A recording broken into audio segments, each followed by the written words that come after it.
And then Superman, Rebirth Superman. Those are the two that pop out if you say Patrick Gleason and Tomasi or whatever it Hmm. is. Yeah. And So then have yeah, you they read? got Batman and Robin, and then I think they also did Super Sons as well. So Yes. they're on like a kick when it comes to like really good DC titles. I feel like it's really rare you see a artist author duo like that, especially like in modern age. Like back in the day, sure, but like I can't really think of like artists and authors that have collaborated that quickly in succession on so many critically acclaimed runs, you know? Well, I think of Johns and Frank, Gary Frank and Jeff Johns. They are kind of a magical duo that I'm not, it's not like they wrote massive series like Batman and Robin and the Green Lantern Corps. Those are much bigger than the projects that they worked together on. Like the Superman Secret Origin, like the Brainiac arc, those are all small arcs. But then even now, they're doing Geiger stuff together. They I haven't also checked did out. Have you been reading Geiger?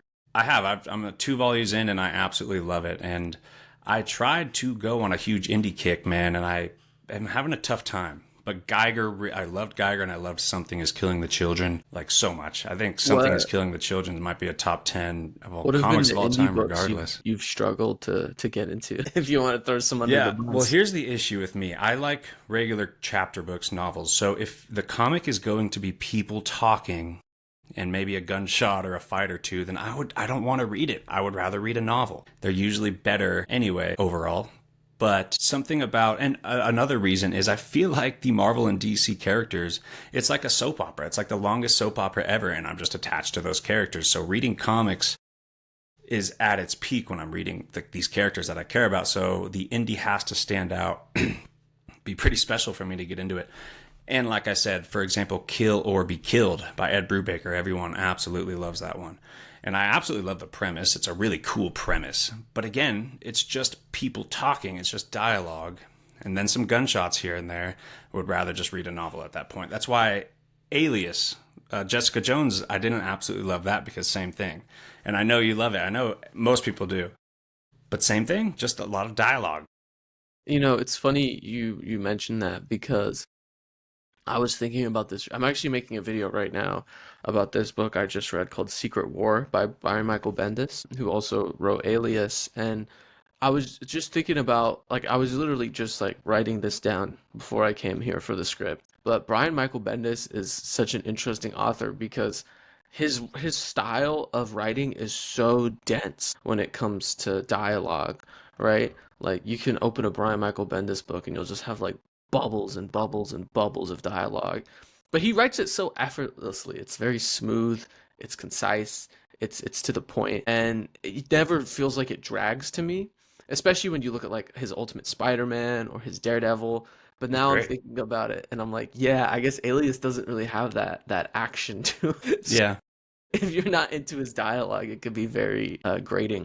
Right. And I mean, I love his dialogue. He's one of my absolute favorite writers. And you could say Daredevil is still a lot of just dialogue and action, but there is twists to it, like the way they use his powers and his senses.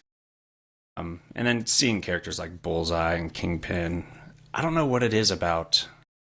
You're right, Alias is just slower, so that's when that crosses the line for me. I'd rather just read a really good novel. That's fair.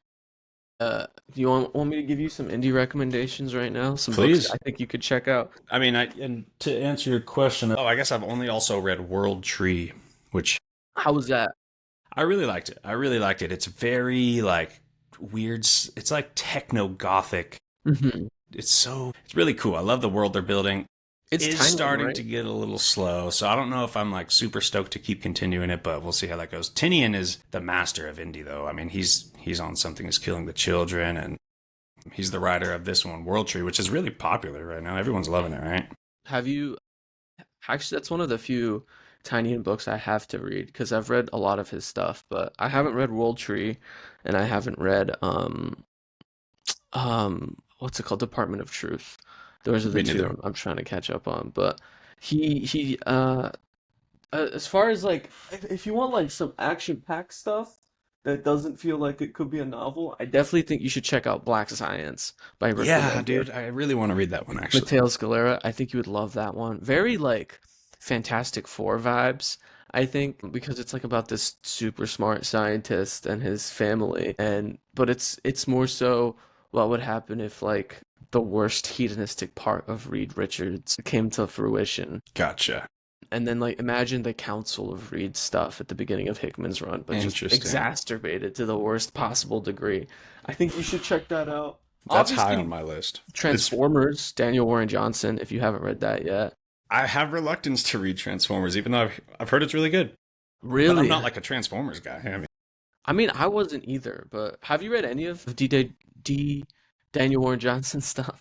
The Superman War World stuff, yes. That was Loved it. Daniel Warren Johnson? I'm almost positive. I No, think that was Philip Kennedy Kennedy Johnson. Johnson. Yeah. Darn it. So I guess not. You should check. He, I think, is one of my favorite indie authors right now because I think he does a lot of like comic-y stuff, but it's very emotional too.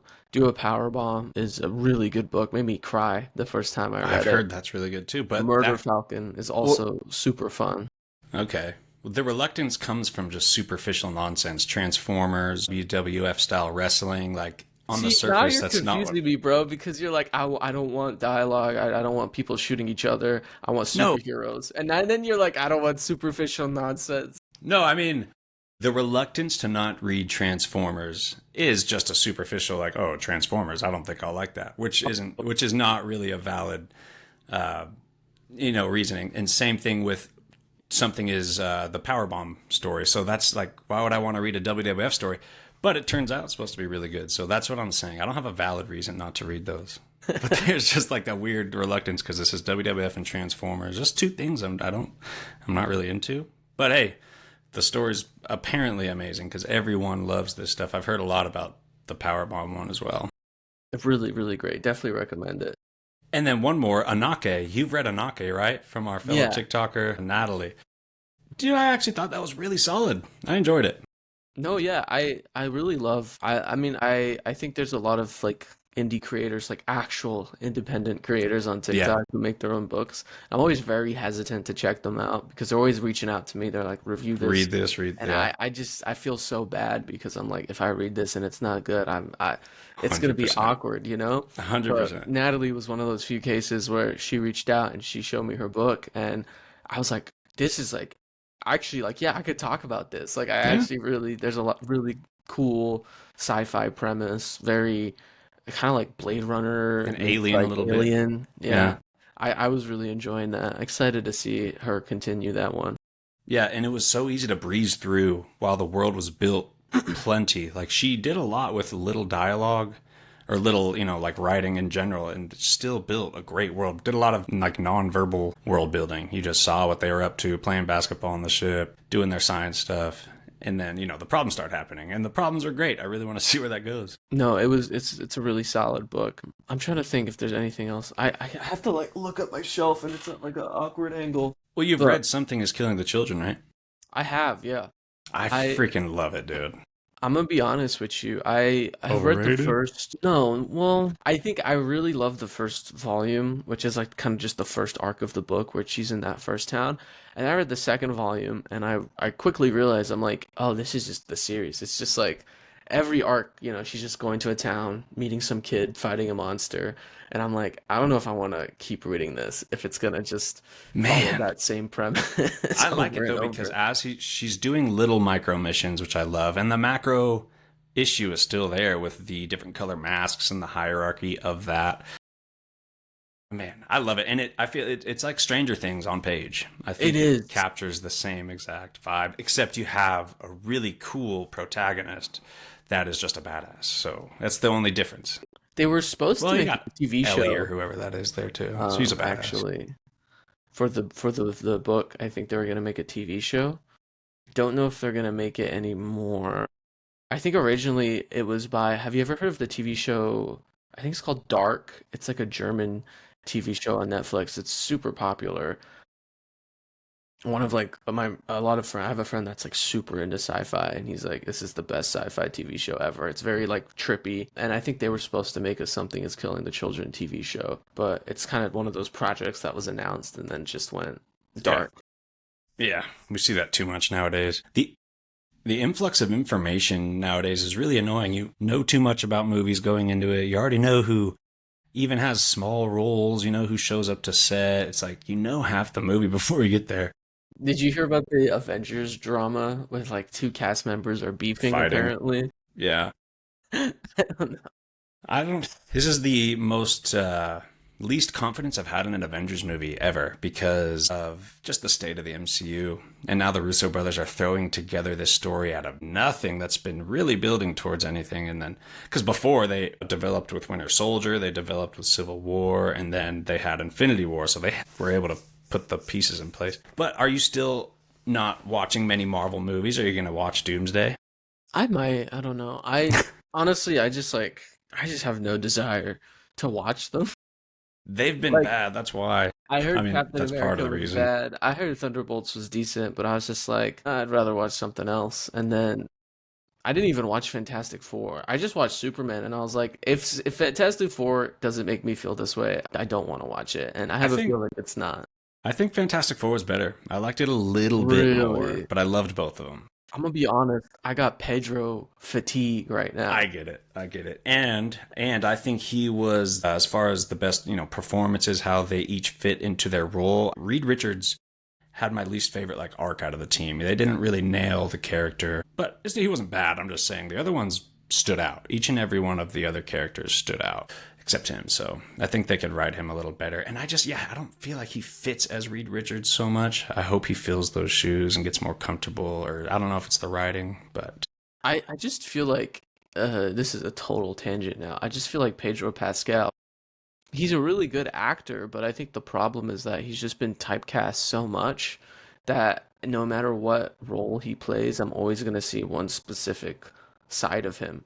You know, I've never really watched a Pedro role in recent memory, at least, where I'm like, this is a guy with a lot of range. He always seems to be playing like the stoic, maybe a little mad in the head, fatherly figure. okay, damn it. Yeah, you said the mad in the head part. I was about to counter you with what about his role in Game of Thrones, and that was pretty much just kind of a crazy one. Yeah. But yeah, yeah, he might not have the most range. I think he's solid though. He has more range than like a Dwayne Johnson.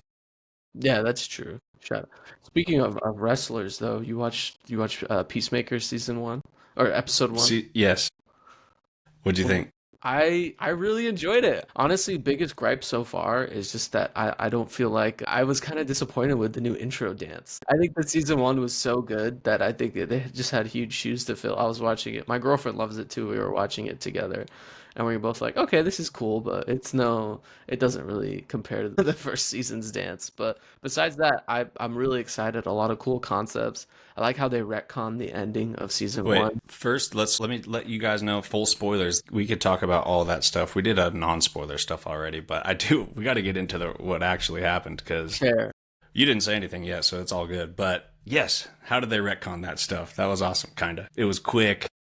It made sense. They just like Yeah. there was like one or two lines like so at the beginning of the show where they do the little previously on Peacemaker, they just added like small lines of a dialogue to reference like the Justice Gang or Green Lantern.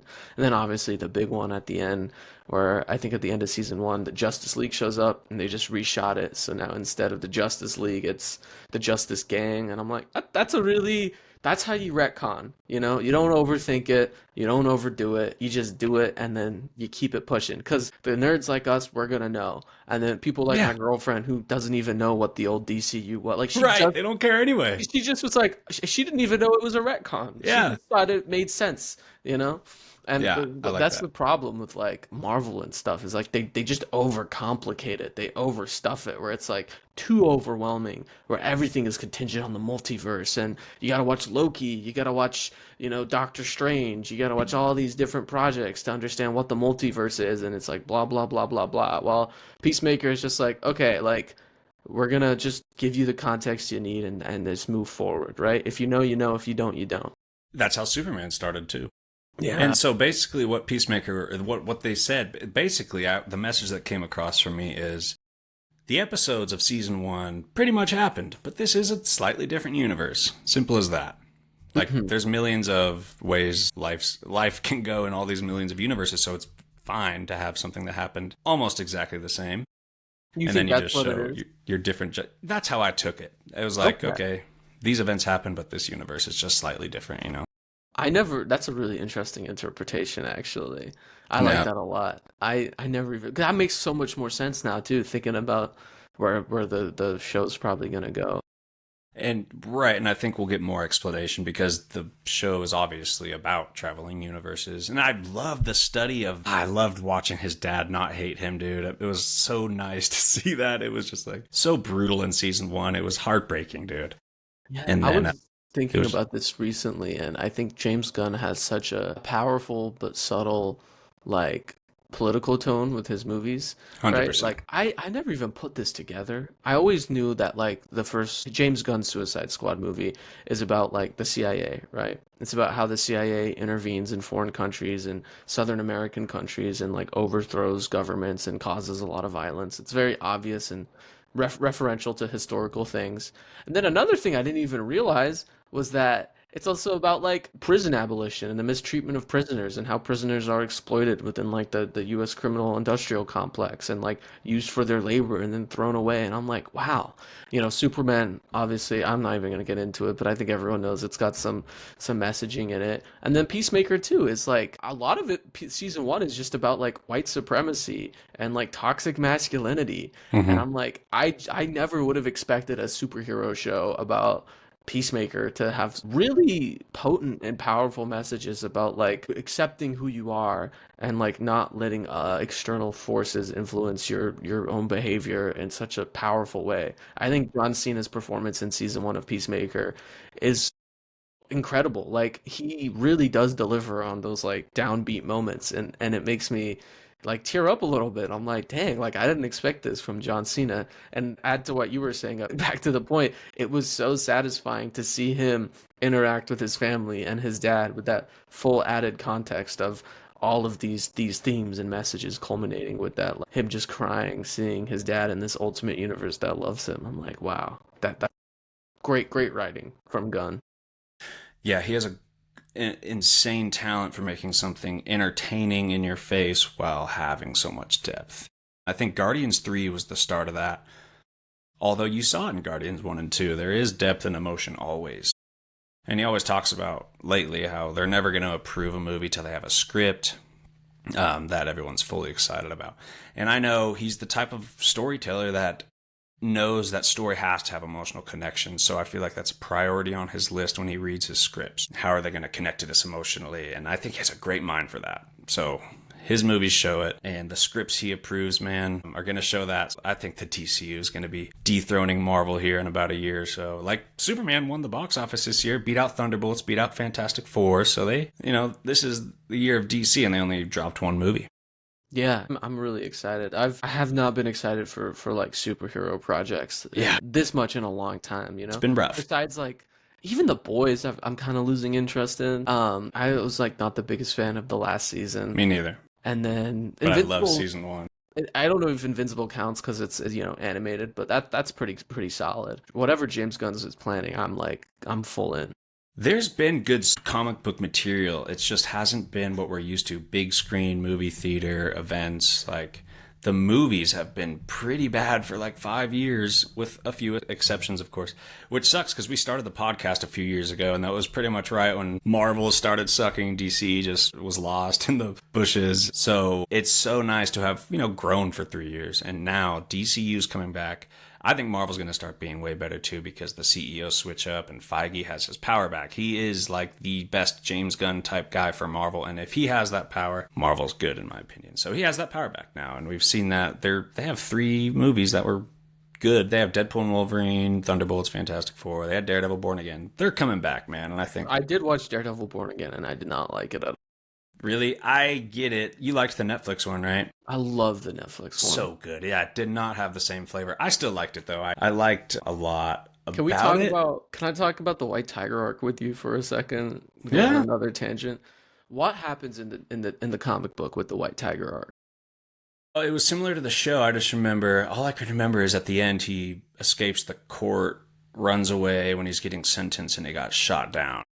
Yeah, so in the comic book, right, he's fighting his life for this case, and the whole thing, obviously, in the spoilers for Brian Michael Bendis' Daredevil, definitely check it out if you haven't. One of my favorite The comics of all best. One time. of the, yeah. Matthew Murdock's public identity is in the limelight. People are suspecting Matthew Murdock is Daredevil, so this court case becomes very interpersonal for him because in a lot of ways it's a way for him to talk about vigilantism as a lawyer without having to like specifically address the fact that he's Daredevil. So there's that added layer of tension and emotional conflict with Matthew Murdock on top of that. This is a guy that's suffering, like he wants to help people. That's the whole goal of Matthew Murdock, who didn't commit this crime that everyone thinks he's committed, right? He's also a person of color, and I think there's a lot of implication within the White Tiger arc about how people of color with darker skin are treated unfairly within the criminal justice system, which I thought was really powerful. And then, the whole point of the arc is that, like, no matter how hard Matt fights, he can't win every battle. The White Tiger ends up being found guilty. He runs away, shoots himself in the head because he doesn't want to go to jail. It's super tragic, right? It's kind of this culmination of Matthew Murdock before he goes off the deep end, realizing that, like, I can't win every fight, even if I want to, even if I try my hardest. And this whole vigilantism thing isn't going to work unless I, like, try harder. And like, that kind of tips off the story to a whole new point where his identity becomes more fluid and he kind of stops trying being Matt Murdock, and it's super powerful as its own issues, and it's a really big tipping point for the story. Then we look at the Netflix TV show, or sorry, the Disney Plus TV show, and what happens? He's just like, there's this stupid little silly montage with stock music being like, actually, I saw this guy here. And it's just like perfectly bow wrapped on top. He's innocent. That's it. All right. It's almost as if they just completely destroys the impact of what made the White Tiger arc so good in the comic books. And then at the end, he's just like killed by surprise by some guy dressing up as the Punisher, which was just like, I understand what they were trying to do there, but it really didn't resonate with me. I thought it was cheap. It was a cop out. And then even then, the whole Punisher task force, I thought, was just a very big cop out for Disney to try to address like the controversy with the Punisher logo, low key. Yeah, huh? Totally, yeah. Yeah, there was not enough to connect you with the Hector Ayala character. It seemed like it was thrown in there and abrupt, quickly written, lazily thought out, and one of the weaker points of the series for sure. I would say the Netflix is miles better. Yeah, I think Netflix is probably like top 5 superhero. Oh yeah, easy. Ever. I mean, that's like for me, Penguin, Daredevil, and Peacemaker. Those are like the 3 best ones, I think. That's a good list. Anyway, we could stop talking about the movies and TV shows. We could talk about Batman and Robin if you want. I got it. Yep, let's get into it.